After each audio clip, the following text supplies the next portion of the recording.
A masculinidade roubada, homens em crise e o necessário reencontro com a masculinidade. Maria Calvo-Charro.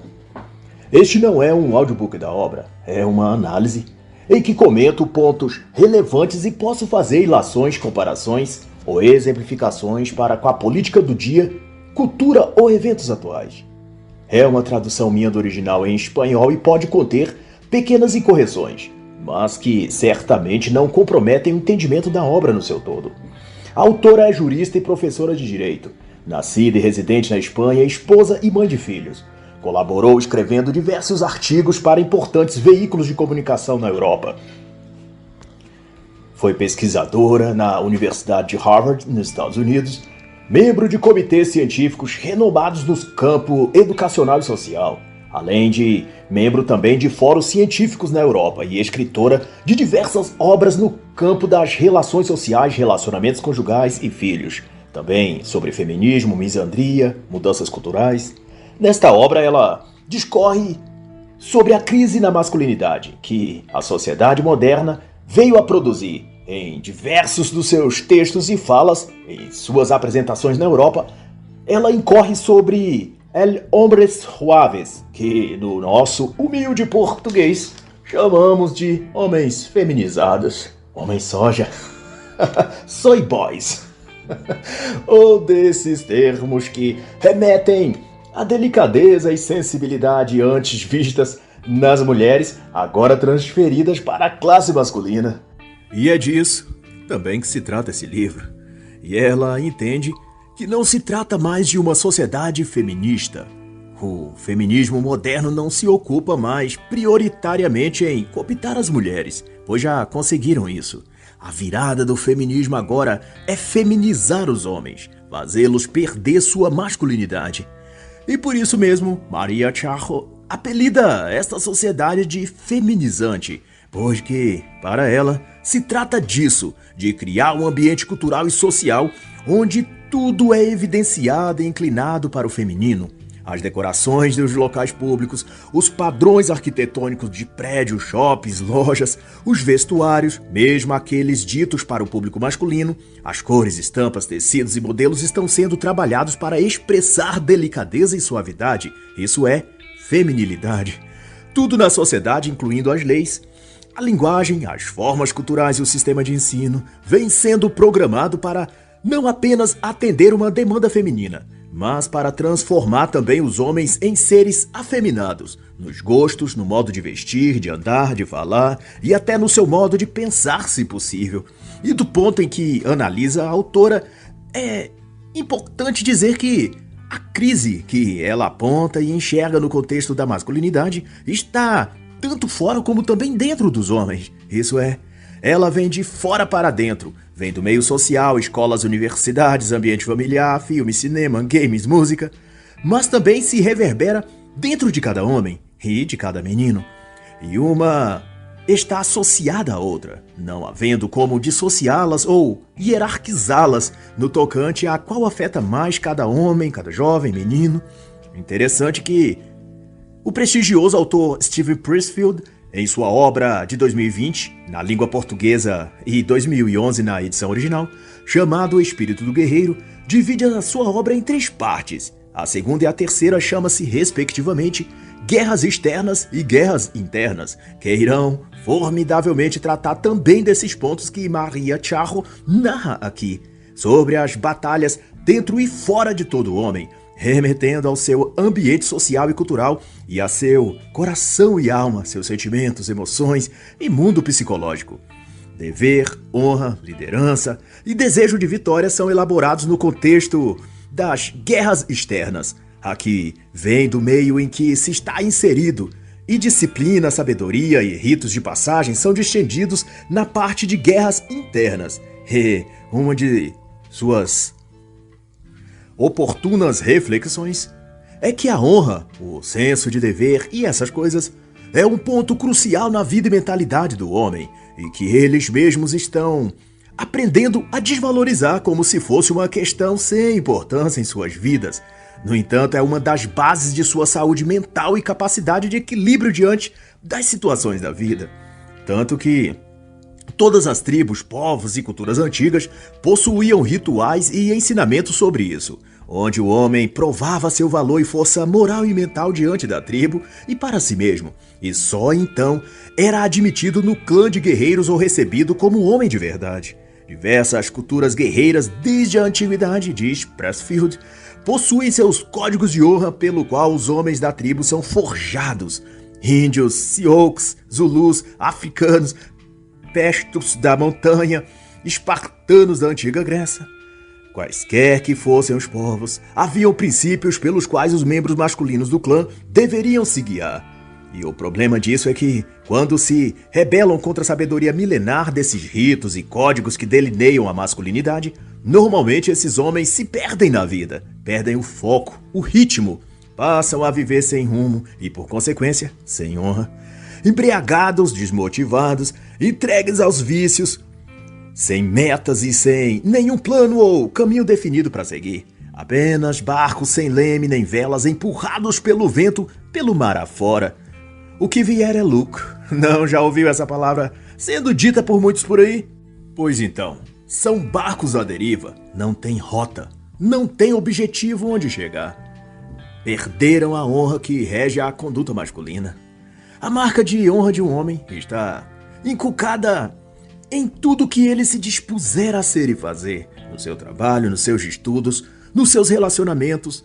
A honra ou desonra dele é vista e sentida no quanto ele se dobra aos vícios descontrolados, ao tipo de vida vazia, às condutas desprovidas de honestidade e retidão de caráter.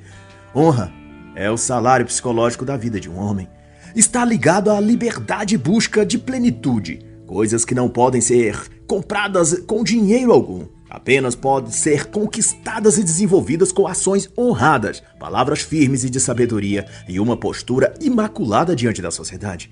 Mas os homens em geral, sejamos justos, perderam sua vontade e até a oportunidade de desenvolver-se na atual sociedade, devido justamente a essa cultura que Maria Calvo chama de feminizante, que no dizer dela, coloca o homem para o segundo plano. Protagoniza as mulheres e forçam a todos, homens, meninos, crianças, empresas, religiões e governos, todos a se moldarem sob os gostos, preferências e exigências das mulheres. E tudo que insinua-se a ser diferente disso, ou a ser masculino, é taxado de prejudicial e busca-se então abolir aquilo. Seja isso uma forma de falar, de vestir, um tipo específico de profissão e até eventos históricos já ocorridos, onde o protagonismo tenha sido de homens. Até isso se busca modificar nas narrativas academicistas e cinematográficas para inverter e colocar a mulher em maior evidência. É um mundo feminizante. Até a segunda década do século XX, diz então a autora, toda a estrutura social e política era regida por estilos de atuação masculinos. Desde então, a cultura feminina se impôs a ponto de suprimir e reprimir quaisquer indícios de expressão de masculinidade. Todavia, o repúdio ao masculino e exaltação de uma feminilidade deturpada e desconstruída, reforça a autora, provocou efeitos colaterais que perspassou a esfera da apenas crise da masculinidade, para também atingir a família, a religião e religiosidade, as condutas e desempenho profissional, a organização política, enfim, todas as estruturas da sociedade. Não é que as mulheres conquistaram ou acharam o seu lugar, elas tomaram ou buscam fazer os lugares que eram ocupados por homens, não apenas em questões de função profissional e salários ou status social, mas na própria postura e personalidade. Ao conduzir o eixo da sociedade, ou pretender assim fazê-lo, as mulheres deram uma personalidade feminina na forma como o mundo e as decisões no mundo são tomadas, o que não parece que está dando certo na maioria dos casos. E à medida que os homens foram perdendo o lugar, perderam também a personalidade e identidade, e tentam ainda se redescobrir ou se reconstruir diante desse mundo moderno onde ele não apenas deixou de ser o protagonista, mas passou a ser o vilão e inimigo a ser combatido. E quanto mais lugares dão para as mulheres, menos espaço deixam para os homens. e esses ainda têm de dividir com outras minorias, gays, negros, índios, imigrantes. Esse é o requisito para se viver no tempo das mulheres. E da ótica da autora, os efeitos disso afetam diretamente o psicológico masculino, para não dizer nas partes profissionais, acadêmicas, conjugais, mas ao menos, num primeiro momento, a sua parte psíquica. Ele deve cuidar e restabelecer, pelo menos. E é claro que isso, por si só, já é uma grande batalha a ser travada, pois que qualquer expressão sua de virilidade é considerada machismo. Qualquer postura ou palavra, até seu jeito de andar ou sentar-se, pode ser acusado de autoritário. E se expressar uma opinião em sua própria casa e família, vai ser rotulado de tirano e de patriarcal. Isso faz com que os homens se sintam acuados, e a reação de muitos deles é de evoluírem, entre aspas, seu jeito e estilo, o que significa aderir aos discursos politicamente corretos, ou se vestirem, a falarem, a se comportarem como acham que irão agradar as mulheres ou ao discurso oficial da mídia feminista. Só que nunca dá certo. Tão logo o homem abre mão de sua personalidade, de sua masculinidade, todo o público feminino e feminista que fez dele um boneco e modelaram-no como quiseram, vão dispensá-lo e procurar um boneco novo para modelarem. Isso está no exato exposto do que a autora Esther Vilar chamou de homem domado, ao qual deixo a recomendação. E Maria Charro destaca, então, para efeitos de maior compreensão, como se dá essa substituição do padrão masculino de sociedade para um padrão feminino, e que se manifesta nos mais variados setores e ambientes, na educação, política, no esporte. Troca-se a competitividade, diz ela, mesmo que saudáveis, etc., pela colaboração. Desestimula-se querer superar os outros, crescer ou atingir o pódio, para incentivar os indivíduos, sejam alunos da escola, profissionais nas empresas ou atletas em seus esportes, a trabalharem em equipe, a priorizar o coletivo, a não ter ambição pessoal de conquistar nada. Ele é modelado para negar e anular a si mesmo e a ajudar a construir uma sociedade igualitária, a colocar o grupo acima dele próprio. E assim se produz na sociedade mudanças no modo mesmo de organizar e tratar os mais variados assuntos, que se espalham na forma de conteúdos escolares e educacionais, de pautas jornalísticas, temas de filmes e seriados, leis políticas, normas sociais e muito do que a autora chama aqui de sociedade feminizante é a parte mais visível ou exposta da grande teia discriminatória contra os homens, que numa forma simples de dizer, significa estabelecer um modelo social predominantemente feminino. E todo esse processo é justificado pela alegação de se criar um mundo mais justo para as mulheres, mesmo que para isso tenham de demonizar os homens, atacar sua autoestima, fazer sua imagem ridicularizada, grotesca, estigmatizá-los de machistas, autoritários. Depois de moer suas mentes e espíritos com esses rótulos, transformam então, tantos quanto puderem, em homens desconstruídos, sensíveis, delicados, suaves e maternais, ou seja, torná-los destituídos de características naturais masculinas, aptos, portanto, a viverem no novo modelo de sociedade feminizante, o matriarcado social. E essas falsas imagens masculinas, quais tenta-se dizer que são os novos homens, pondera então a autora, são o então discurso de que os homens são agressores, são violentos, potenciais violadores sexuais, machistas, misóginos. Mas tudo é parte do teatro social de demonizar a figura masculina para submeter a masculinidade ao julgamento coletivo da sociedade, que fará com que grande parte da sociedade rejeite o homem com traços masculinos, acusando-o de ser um estereótipo do patriarcado e do machismo estrutural. E muitos homens, buscando se desviar dessa alcunha, tentam se afeminar e até se redescobrir. Ou seja, desenvolver seu outro lado e tornam-se gays, bissexuais ou afeminados no jeito de ser, de falar, de vestir. E Maria Calva é direta ao dizer que essas tratativas são uma castração psíquica.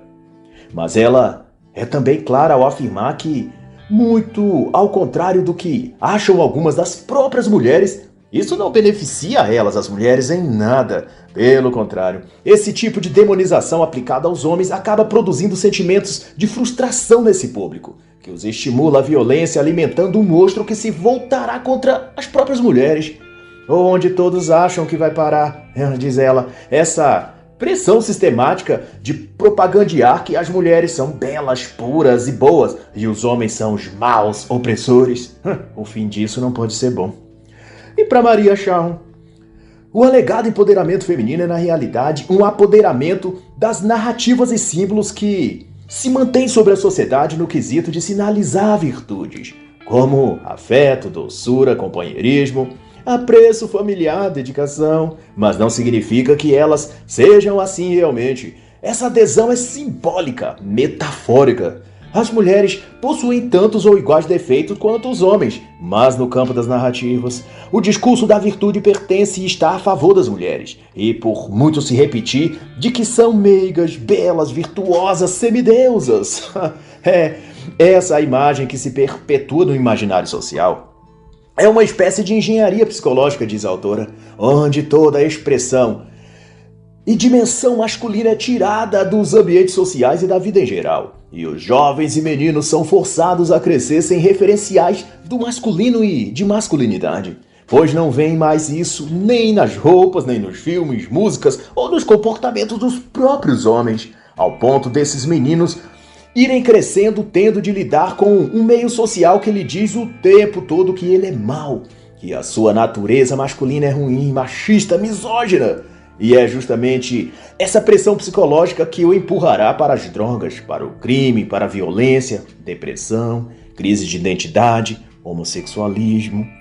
Nas escolas, diz então ela, a predominância de aprendizagem e propostas pedagógicas são predominantemente voltadas para a feminização desses meninos, para torná-los mais delicados e sensíveis, o que significa forçar esses meninos a uma crise de identidade, a ficarem castrados psiquicamente. E uma posse de estudos de importantes pesquisadores da área educacional, a autora subscreve e bibliografa adequadamente neste livro, denunciando que os programas educacionais elaborados nas escolas dão primazia para formar a mente das meninas desde novas, a buscarem desenvolver-se na carreira, se prepararem para a vida, serem fortes, independentes e a terem autonomia. E também, é claro, clareza quanto ao que querem para a vida, ao passo que nenhum procedimento pedagógico é voltado para os meninos nesse mesmo sentido. E por efeito, os meninos demoram a amadurecer, sentem-se por mais tempo perdidos e com dificuldades de se restabelecerem ou de se conscientizarem e até mesmo dificuldades cognitivas. É comum as últimas gerações de meninos demorarem mais para saírem da adolescência. Estudos também revelam que até os 26 anos de idade, em média, os meninos continuam a pensar e agir como eternos adolescentes. Contudo, Maria Sharon aponta o problema pedagógico escolar não como causa, mas também como uma consequência de algo ainda mais profundo. Um desequilíbrio social que marginaliza os meninos e homens em geral e impede o seu desenvolvimento pessoal de maneira equilibrada. O que, sem sombra de dúvidas, afetará sua integração na sociedade desde a sua infância até a fase adulta. E ao refletir, então, sobre o que provoca esse desequilíbrio social e que gerará a crise masculina, a autora é sucinta ao afirmar que uma dessas causas é a ideologia de gênero. Segundo ela, a negação de que existe um homem e uma mulher naturais leva a uma crise do masculino, uma vez que desabona as condutas por vezes instintivas dos meninos, fazendo-os crer que são posturas, atitudes ou palavras más ou erradas, que devem então ser evitadas. E isso para mesmo coisas antes naturais e espontâneas, como o modo de sentar, de andar, as formas de se comunicar, ou até de brincadeiras mais competitivas ou de truculência moderada. Ou seja, tudo aquilo que a masculinidade exige para ser construída e desenvolvida. Mas, contudo, Ao não encontrar expressão mais nessas coisas, por ser-lhes dito que são erradas ou ruins, não resta para os meninos outra opção, senão a que as meninas fazem, falam ou são. E isso sob as repetidas frases ideológicas de gênero, de que meninas e meninos são iguais. Eles podem então compartilhar os brinquedos, as brincadeiras, as roupas e, mais recentemente incluídos, as maquiagens. Mas então, vai dizer a autora que a negação da masculinidade implica na negação da própria existência do homem. E, no geral, não há como alterar a percepção das pessoas sobre a identidade sexual delas, sem alterar também a sua própria personalidade e identidade pessoal, no tocante a todas as demais áreas de sua vida. E uma mudança assim requer uma transformação profunda na pessoa ao nível dela neutralizar todas as inclinações naturais biológicas do seu ser, no que diz respeito à sua própria estrutura corporal, biopsíquica e tudo mais. Que significa o fato dela se ver forçada a adequar seu biotipo ao estereótipo que as narrativas sociais explanam como apropriadas para aquela sua definição sexual ou de gênero. A pessoa modula a voz, dissimula o comportamento, emula os sinais exteriores do que acredita ser o que o outro sexo ou gênero faria ou teria, mas essas adequações não vêm senão ao custo da demolição de si mesmo, psicologicamente falando. E na avaliação da senhora Charro, a aspiração de tudo isso vem do feminismo, que como movimento usou a bandeira da busca da igualdade dos sexos para avançar uma agenda e propósito de eliminar o papel masculino, o desempenho dos homens e rejeitá-los na sociedade posteriormente. E ao mesmo tempo que repelem o papel ou função social do homem no tocante a ele como pai, como marido, provedor e líder da família, também desfazem a atuação da mulher como mãe, como esposa auxiliadora, empurrando a mulher para fora e acima dessas classificações, e o homem para baixo, reduzindo sua importância no contexto do lar, da família e até da sociedade no geral. E para a autora, o desenrolar disso brota tanto do feminismo, a partir de Simone de Beauvoir, que quis eliminar a ideia de separação psicológica emocional ou mesmo de traços fisiológicos ou instintivos entre mulheres e homens, dizendo que a mulher é construída socialmente. Logo, os papéis que ela desempenha ou seus traços femininos são aprendidos e impostos a elas a partir do seu meio social, podendo então ela libertar-se dessas categorias e ser tudo ou mais do que os homens eram, ser ou fazer tudo o que alegadamente os homens eram ou faziam, e por assim em diante. E concomitante a isso, esse paradigma feminista brota também do próprio e nefasto marxismo, de quando Engels dispôs na sua obra de 1884, A Origem da Família, da Propriedade do Estado, que homem e mulher estarem unidos monogamicamente em um casamento era uma imposição social e cultural que oprimia as mulheres, forçava elas a desempenhar os papéis de mãe, de esposa e dona de casa, que não eram necessariamente escolhas dela, mas imposições quais elas precisavam se libertar se quisessem ser felizes e realizadas. Ou seja, quando se submetiam a essas funções, tornava-se esposa num relacionamento monogâmico, mãe ou dona de casa, elas estariam atendendo um padrão de sociedade opressivo, masculino.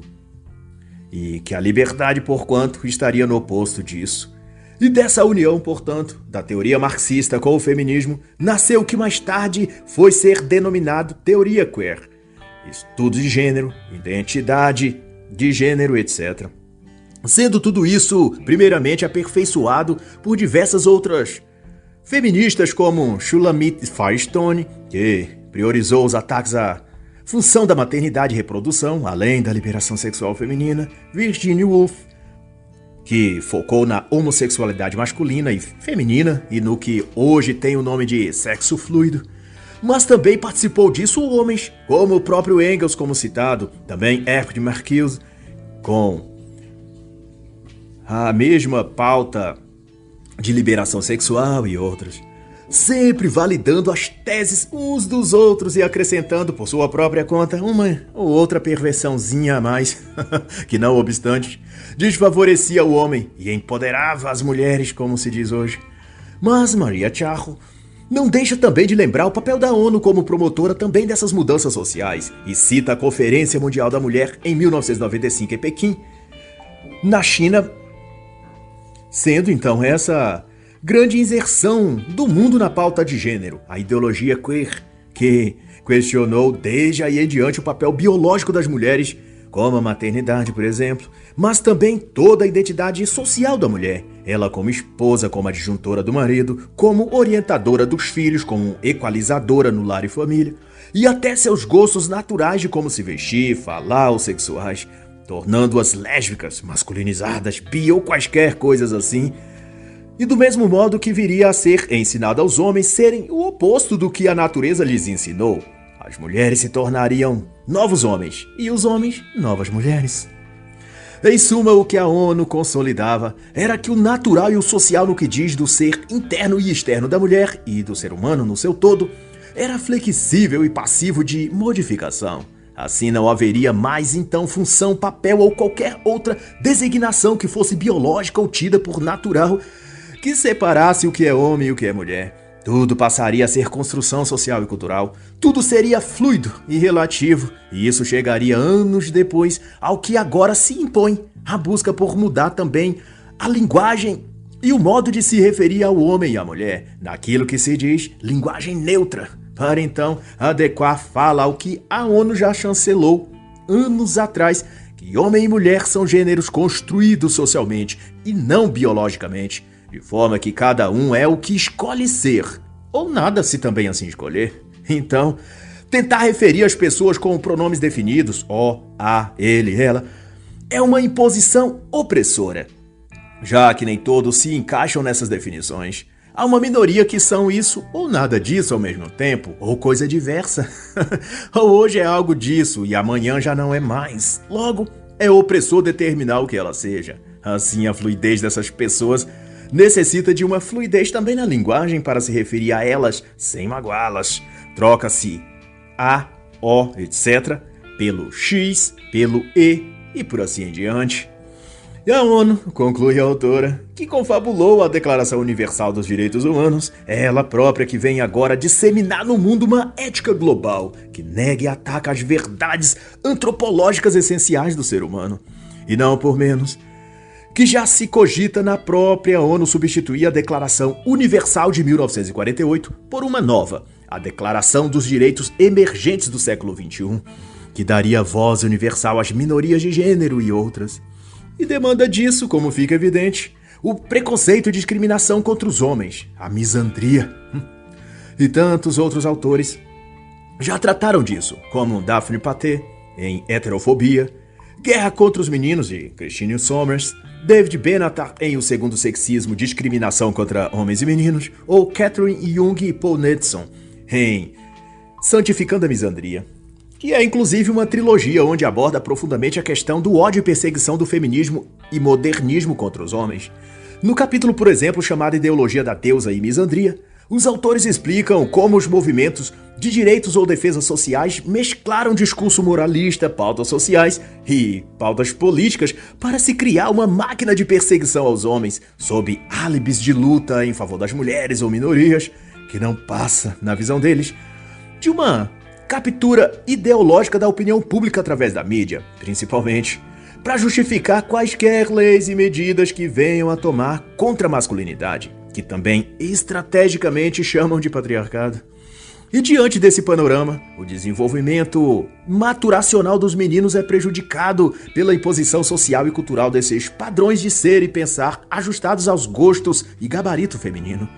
E não é, portanto, preciso nenhum arcabouço filosófico muito sofisticado para deduzir disso que a modernidade premedita e estabeleceu um ajustamento para os homens serem aceitos e encaixados na sociedade, que tenderá a ser a aquisição de uma personalidade e comportamento conectados às necessidades das mulheres, não apenas no sentido de prover tudo o que elas ansiarem, mas também esses novos protótipos masculinos deverão falar, pensar e agir o mais próximo possível de como as mulheres falam, pensam e agem.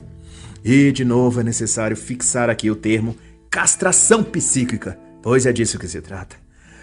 E de regra geral, como comenta a autora, do ponto de vista emocional, os homens terão se transformado em mulheres, ou pior ainda, em submulheres, porque não se adaptarão a se tornar mulheres completas, porque está em conflito com a sua essência, a sua natureza, mas também estarão proibidos de serem homens no rigor da palavra, e de ser e se expressar como homem.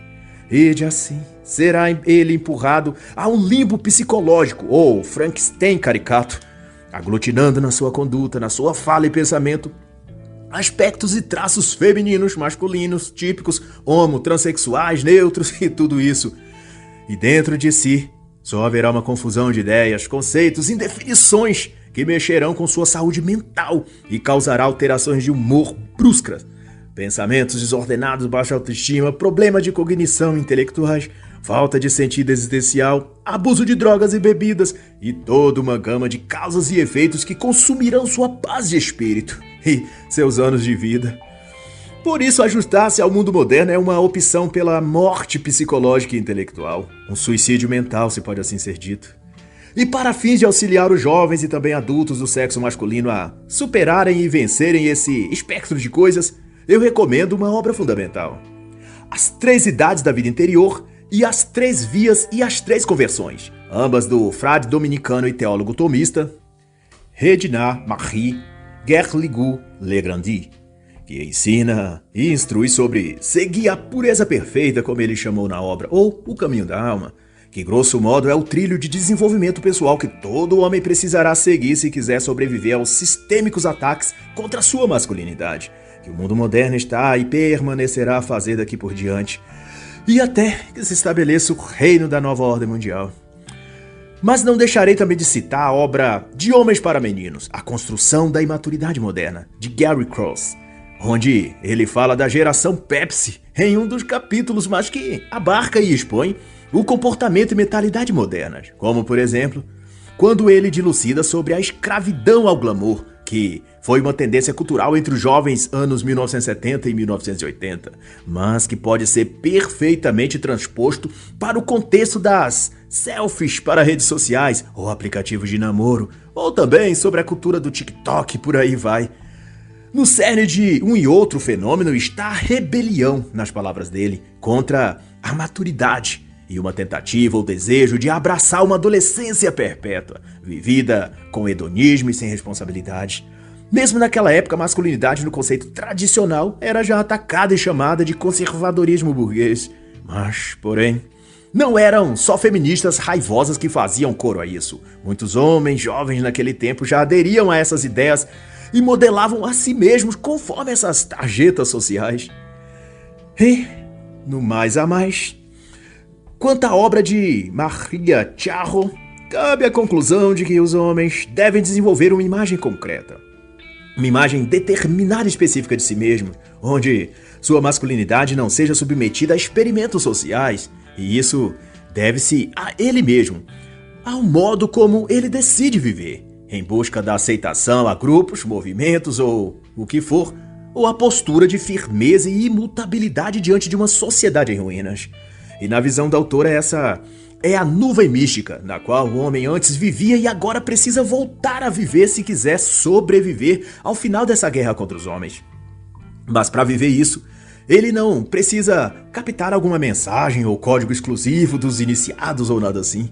Ele precisará apenas fazer o que os seus ancestrais fizeram, retornar aos costumes antigos, aprender a fazer coisas manuais, desenvolver habilidades de luta, ser hábil em consertar coisas, treinar intelectualmente o seu cérebro, não seguir modas vestuárias, nem aderir a jeitos linguísticos de nenhuma época, ser sucinto e direto na fala, desenvolver a coragem, ter pureza no coração e determinação na vida, não ser ignorante intelectual, não ser decadente moral e, principalmente, não se deixar estar espiritualmente perdido.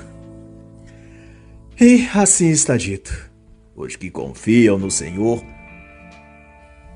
são como o monte Sião, não se abalam, mas permanecem para sempre.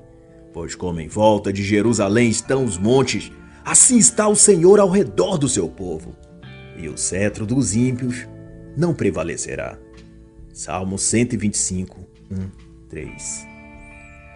E assim encerra a análise da obra A Masculinidade Roubada, Homens em Crise e o Necessário Reencontro com a Masculinidade, de Maria Calvo Jarro.